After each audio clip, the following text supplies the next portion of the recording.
ವಸತಿ ಯೋಜನೆಯಲ್ಲಿ ಭ್ರಷ್ಟಾಚಾರ ಆಗ್ತಿದೆ ಅಂತ ಶಾಸಕ ಬಿಆರ್ ಪಾಟೀಲ್ ಆರೋಪದ ಬೆನ್ನಲ್ಲೇ ಆರೋಪಕ್ಕೆ ಸಂಬಂಧಪಟ್ಟಂತೆ ವಿಡಿಯೋವೊಂದು ಕೂಡ ವೈರಲ್ ಆಗಿದೆ.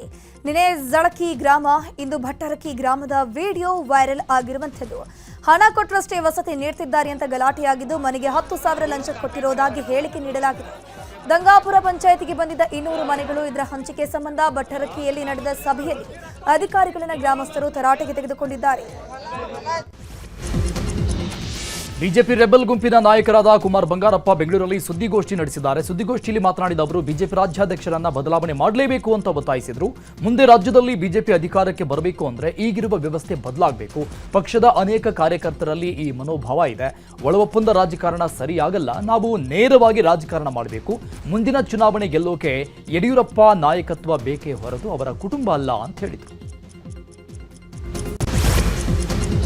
ಬಿಜೆಪಿ ರಾಜ್ಯಾಧ್ಯಕ್ಷ ಬಿವೈ ವಿಜೇಂದ್ರ ವಿರುದ್ಧ ಬಿಜೆಪಿ ರೆಬೆಲ್ಸ್ ತೊಡೆತಟ್ಟಿ ನಿಂತಿರುವಂಥದ್ದು. ಈ ಮಧ್ಯೆ ಪುತ್ರನ ರಕ್ಷಣೆಗಾಗಿ ಮಾಜಿ ಸಿಎಂ ಬಿಎಸ್ವೈ ಟೊಂಕ ಕಟ್ಟಿ ನಿಂತಿದ್ದಾರೆ. ಪಕ್ಷದ ಚಟುವಟಿಕೆಯಲ್ಲಿ ಭಾಗಿಯಾಗ್ತಿರೋ ಯಡಿಯೂರಪ್ಪ ಸಂಘಟನಾ ಕಾರ್ಯತಂತ್ರದ ಮೂಲಕ ಪುತ್ರನ ನಾಯಕತ್ವಕ್ಕೆ ಬಲ ತುಂಬಕ್ಕೆ ಸಜ್ಜಾಗಿದ್ದಾರೆ.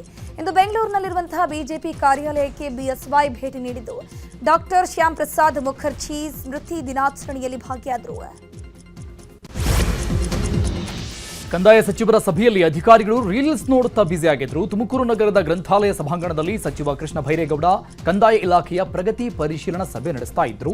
ಸಭೆ ನಡುವೆ ಅಧಿಕಾರಿಗಳು ರೀಲ್ಸ್ ನೋಡುತ್ತಾ ಬ್ಯುಸಿಯಾಗಿಬಿಟ್ಟಿದ್ರು. ಸಭೆ ನಡೀತಾ ಇದ್ರು. ಕುಳಿತ ಕುಣಿಗಲ್ ಡೆಪ್ಯೂಟಿ ತಹಶೀಲ್ದಾರ್ ಮೊಬೈಲ್ನಲ್ಲಿ ಬ್ಯುಸಿಯಾಗಿದ್ರು. ಮಂಡ್ಯದ ಶಿಕ್ಷಣ ಇಲಾಖೆಯ ಉಪನಿರ್ದೇಶಕನ ಮೇಲೆ ಗಂಭೀರ ಆರೋಪವೊಂದು ಕೇಳಿ ಬರ್ತಾ ಇದೆ. ತಾಲೂಕಿನ ಹಾಡ್ಲಿ ಗ್ರಾಮದ ಅರುಣೋದಯ ಶಿಕ್ಷಣ ಸಂಸ್ಥೆಯ ಸಹ ಶಿಕ್ಷಕರ ಸಂಬಳ ರಿಲೀಸ್ಗೆ ಲಕ್ಷ ಲಂಚ ಕೊಡಬೇಕಂತೆ ಉಪನಿರ್ದೇಶಕ ಶಿವರಾಮೇಗೌಡ ಲಂಚಕ್ಕೆ ಬೇಡಿಕೆಯನ್ನ ಇಟ್ಟಿದ್ದಾರಂತೆ. ಸರ್ಕಾರ ಆದೇಶ ಹೊರಡಿಸಿ 2 ವರ್ಷ ಕಳೆದರೂ ಜಿಲ್ಲಾ ಪಂಚಾಯತಿಗೆ ಉಪನಿರ್ದೇಶಕರು ಶಿಫಾರಸು ಮಾಡಿಲ್ಲ. ಲಂಚಾವತಾರಕ್ಕೆ ಬೇಸತ್ತು ನೊಂದ ಶಿಕ್ಷಕರು ಆತ್ಮಹತ್ಯೆ ಮಾಡಿಕೊಳ್ಳುವುದಾಗಿ ಹೇಳಿದ್ದಾರೆ. ಬೀದರ್ ಜಿಲ್ಲೆಯ ರೈತರಿಗೆ ಡಿಸಿಸಿ ಬ್ಯಾಂಕ್ ಶಾಕ್ ಕೊಟ್ಟಿದೆ. ರೈತರ ವೈಯಕ್ತಿಕ ಅಪಘಾತ ವಿಮೆ ಕಂತು ಸ್ಥಗಿತಗೊಳಿಸಲಾಗಿದೆ. ನಷ್ಟದ ನೆಪಬಡ್ಡಿ ಅಪಘಾತ ವಿಮೆ ಕಂತನ್ನು ಡಿಸಿಸಿ ಬ್ಯಾಂಕ್ ಸ್ಥಗಿತಗೊಳಿಸಿದೆ. 2025 ಜೂನ್ 19ರಂದು ಡಿಸಿಸಿ ಬ್ಯಾಂಕ್ನಿಂದ ಸುತ್ತೋಲೆ ಹೊರಡಿಸಲಾಗಿದೆ. ಸುಮಾರು 258 ಕೋಟಿ ರೂಪಾಯಿ ನಷ್ಟವಾಗಿದೆ ಎನ್ನಲಾಗಿದೆ. ಡಿಸಿಸಿ ಬ್ಯಾಂಕ್ನಿಂದ ವಿಮೆ ಕಂತು ಸ್ಥಗಿತಗೊಳಿಸಲಾಗಿದೆ. ಇದರಿಂದ ರೈತರು ಶಾಕ್ ಆಗಿದ್ದು ಅಪಘಾತ ವಿಮೆ ಕಂತು ಸುತ್ತೋಲೆ ಹಿಂಪಡೆಯುವಂತೆ ರೈತ ಮುಖಂಡರು ಆಗ್ರಹಿಸಿದ್ದಾರೆ. ಮಂಡ್ಯ ಜಿಲ್ಲೆಯ ಮೈ ಶುಗರ್ ಕಾರ್ಖಾನೆ ಮತ್ತೆ ಕಾರ್ಯಾರಂಭ ಮಾಡಿದೆ. ಇಂದು ಮಂಡ್ಯ ಶಾಸಕ ಗಣಿಗ ರವಿಕುಮಾರ್ ಮೈ ಶುಗರ್ ಕಾರ್ಖಾನೆಯ ಬಾಯ್ಲರ್ಗೆ ಅಗ್ನಿಸ್ಪರ್ಶ ಮಾಡಿದ್ರು. ಅಗ್ನಿಸ್ಪರ್ಶಕ್ಕೂ ಮುನ್ನ ಕಾರ್ಖಾನೆಯಲ್ಲಿ ವಿಶೇಷ ಪೂಜೆ, ಹೋಮ ಹವನ, ಕಳಶ ಪ್ರತಿಷ್ಠಾಪಿಸಿ ಗಣಪತಿ ಹೋಮ ಮಾಡಲಾಯಿತು.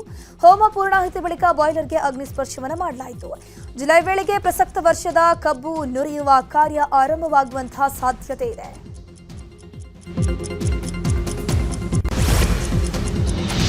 ಪದ್ಮಶ್ರೀ ಪುರಸ್ಕೃತರು ಹಿರಿಯ ಕವಿ ದೊಡ್ಡರಂಗೇಗೌಡ ಆಸ್ಪತ್ರೆಗೆ ದಾಖಲಾಗಿದ್ದಾರೆ. ಅನಾರೋಗ್ಯ ಹಿನ್ನೆಲೆಯಲ್ಲಿ ಬೆಂಗಳೂರಿನ ಕೆಂಗೇರಿ ಬಿಜಿಎಸ್ ಆಸ್ಪತ್ರೆಯಲ್ಲಿ ದಾಖಲಾಗಿ ಚಿಕಿತ್ಸೆ ಪಡಿತಾ ಇದ್ದಾರೆ. ಬೆಳಿಗ್ಗೆ ಆಸ್ಪತ್ರೆಗೆ ದಾಖಲಾಗಿದ್ದು ಐಸಿಯುವಿನಲ್ಲಿ ಚಿಕಿತ್ಸೆ ಮುಂದುವರೆದಿದೆ.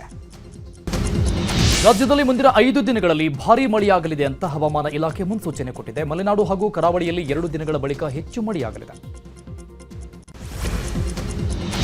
ಗದಗ ಜಿಲ್ಲೆ ಗಜೇಂದ್ರಗಡ ತಾಲೂಕಿನಲ್ಲಿ ಚಿಲಝರಿ ಗ್ರಾಮದಲ್ಲಿ ಶಾಲಾ ಚಾವಣಿ ಕುಸಿದು 2 ಮಕ್ಕಳು, ಓರ್ವ ಶಿಕ್ಷಕರಿಗೆ ಗಾಯಗಳಾಗಿದೆ. ಗ್ರಾಮದ ಹಿರಿಯ ಪ್ರಾಥಮಿಕ ಶಾಲೆಯ ಕೊಠಡಿ ಚಾವಣಿ ಕುಸಿದು ಬಿದ್ದಿದೆ. ಘಟನೆಯಲ್ಲಿ ಶಿಕ್ಷಕ ಎಂಡಿ ಒಂಟಿ ಸೇರಿದಂತೆ 2 ವಿದ್ಯಾರ್ಥಿಗಳಿಗೆ ಗಾಯಗಳಾಗಿವೆ. ಶಿಕ್ಷಣ ಇಲಾಖೆಯ ವಿರುದ್ಧ ಸ್ಥಳೀಯರು ಆಕ್ರೋಶ ವ್ಯಕ್ತಪಡಿಸಿದ್ದಾರೆ. ಶಿವಮೊಗ್ಗ ಜಿಲ್ಲೆಯ ಅರಮನೆಕೊಪ್ಪ ಗ್ರಾಮ ಪಂಚಾಯಿತಿ ವ್ಯಾಪ್ತಿಯ ಕುಂದಗಲ್ ಗ್ರಾಮದಲ್ಲಿ ದಿನದಿಂದ ದಿನಕ್ಕೆ ಭೂಮಿ ಕುಸಿತಾ ಇದೆ. ಹೀಗಾಗಿ ಗ್ರಾಮಸ್ಥರು ಆತಂಕದಲ್ಲಿ ದಿನ ಕಳೀತಾ ಇದ್ದಾರೆ. ಕಳೆದ 5 ದಿನಗಳಿಂದ ನಿರಂತರವಾಗಿ ಗುಡ್ಡಗಳು ಕುಸಿದಿವೆ. ಸುಮಾರು 25 ಎಕರೆ ಅಡಿಕೆ ತೋಟ ಹಾಗೂ ಮನೆಗಳು ಅಪಾಯಕ್ಕೆ ಸಿಲುಕಿವೆ. ಈ ಭೂ ಕುಸಿತ ತಡೆಗಟ್ಟುವ ಕ್ರಮಗಳನ್ನು ಕೈಗೊಳ್ಳಬೇಕು ಹಾಗೂ ಅಪಾಯದಲ್ಲಿರುವ ಕುಟುಂಬಗಳನ್ನು ಸ್ಥಳಾಂತರ ಮಾಡಬೇಕು, ಸೂಕ್ತ ವ್ಯವಸ್ಥೆ ಮಾಡಬೇಕು ಅಂತ ಗ್ರಾಮಸ್ಥರು ಆಗ್ರಹಿಸಿದ್ದಾರೆ. And I want to visit it every year, so please stay. ಪ್ರವಾಸಿ ತಾಣಗಳಲ್ಲಿ ಹೆಚ್ಚಿದ ಪ್ರವಾಸಿಗರ ಹುಚ್ಚಾಟ.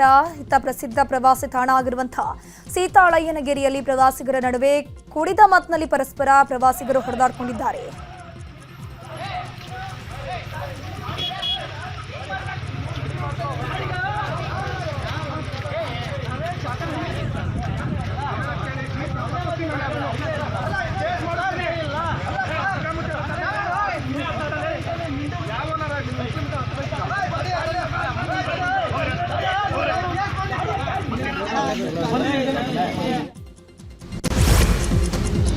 ಶರಾವತಿ ಮುಳುಗಡೆ ರೈತರಿಂದ ಪ್ರತಿಭಟನೆ ನಡೆಸಿದ್ದು ಶಿವಮೊಗ್ಗ ಡಿಸಿ ಕಚೇರಿ ಎದುರು ಮಲೆನಾಡು ರೈತ ಹೋರಾಟ ಸಮಿತಿ ನೇತೃತ್ವದಲ್ಲಿ ಪ್ರತಿಭಟಿಸಲಾಯಿತು. ದಾಖಲೆಗಳಿದ್ರೂ ಶರಾವತಿ ಮುಳುಗಡೆ ಸಂತ್ರಸ್ತರ ಭೂಮಿಯನ್ನ ಬ್ಲಾಕ್ನಿಂದ ಕೈಬಿಟ್ಟಿರುವುದನ್ನು ವಿರೋಧಿಸಿ ಪ್ರತಿಭಟನೆ ನಡೆಸಲಾಯಿತು. ಮಹಿಳೆಯೊಬ್ಬರನ್ನ ಮಠದಲ್ಲಿ ಉಳಿಸಿಕೊಂಡಿದ್ದಾರೆ ಅಂತ ಆರೋಪಿಸಿ ಅಡವಿ ಸಿದ್ದೇಶ್ವರ ಮಠದ ಅಡವಿ ಸಿದ್ದರಾಮ ಸ್ವಾಮೀಜಿಯನ್ನ ಮಠದಿಂದ ಹೊರಹಾಕಲಾಗಿದೆ. ಬೆಳಗಾವಿ ಜಿಲ್ಲೆಯ ಮೂಡಲಗಿಯ ಶಿವಾಪುರ ಗ್ರಾಮಸ್ಥರು ಅಡವಿ ಸಿದ್ದರಾಮ ಸ್ವಾಮೀಜಿಯನ್ನ ಭಕ್ತರು ಉಚ್ಚಾಟನೆ ಮಾಡಿದ್ರು. ಮಹಿಳೆ ಜೊತೆ ಸ್ವಾಮೀಜಿ ರೆಡ್ ಹ್ಯಾಂಡ್ ಆಗಿ ಸಿಕ್ಕಿ ಬಿದ್ದಿದ್ದು ಗ್ರಾಮಸ್ಥರು ಸ್ವಾಮೀಜಿಯನ್ನ ತರಾಟೆಗೆ ತೆಗೆದುಕೊಂಡರು.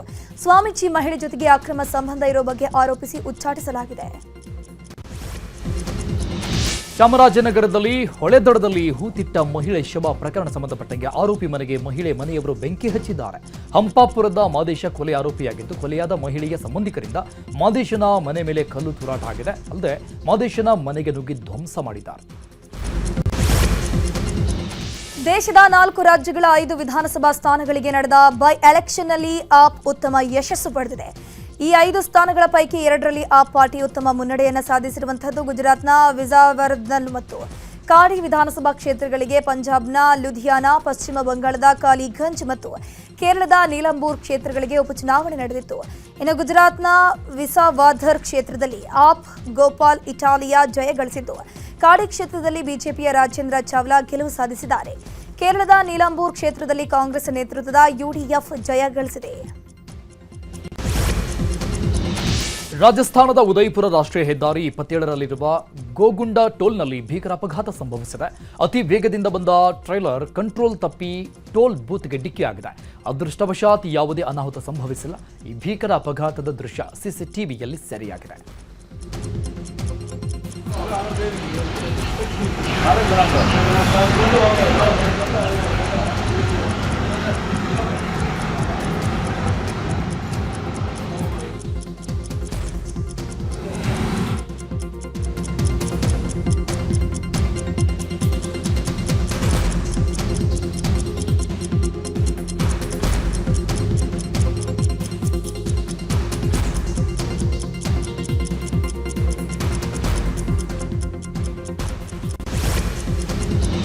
ಸಚಿವ ಜಮೀರ್ ಅಹಮದ್ ಖಾನ್ ಆಪ್ತ ಸಹಾಯಕ ಸರ್ಫರಾಜ್ ಖಾನ್ ಮೈಸೂರಿನ ಎಚ್ಡಿ ಕೋಟೆ ಬಳಿ ಅಕ್ರಮ ರೆಸಾರ್ಟ್ ಮಾಡಿರುವ ಆರೋಪ ಕೇಳಿಬಂದಿತ್ತು.